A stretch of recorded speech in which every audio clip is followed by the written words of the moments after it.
घरों में खुशियाँ थी, मेरे कमरे में खामोशी थी और आंखों में कुछ नमी सी थी। सबको ईद मुबारक बोली, पर दिल ने तेरा नाम लिया। मेरी दुआ के आखिरी हिस्से ने बस तेरा ही सलाम लिया। ईद मुबारक सबको, मगर बुप कर तुम्हें कह ना सका। चांद को देखा रात भर, पर तुम्हें देख ना सका। ईद आई खुशियाँ आए नौला, पर दिल मेरा खामोश रहा। सब घर वालों के साथ थे, मेरा दिल बस तेरे साथ रहा।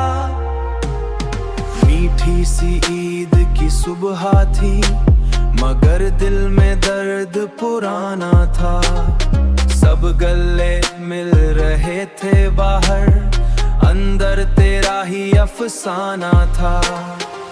सोचा तुम भी याद करोगे, शायद एक पैगाम आएगा। ईद मुबारक के दो लफ्जों से ये दिल फिर मुस्कुराएगा। ईद गुजर भी जाएगी, चांद ढल भी जाएगा, मगर कुछ लोग हर ईद याद आया करेंगे।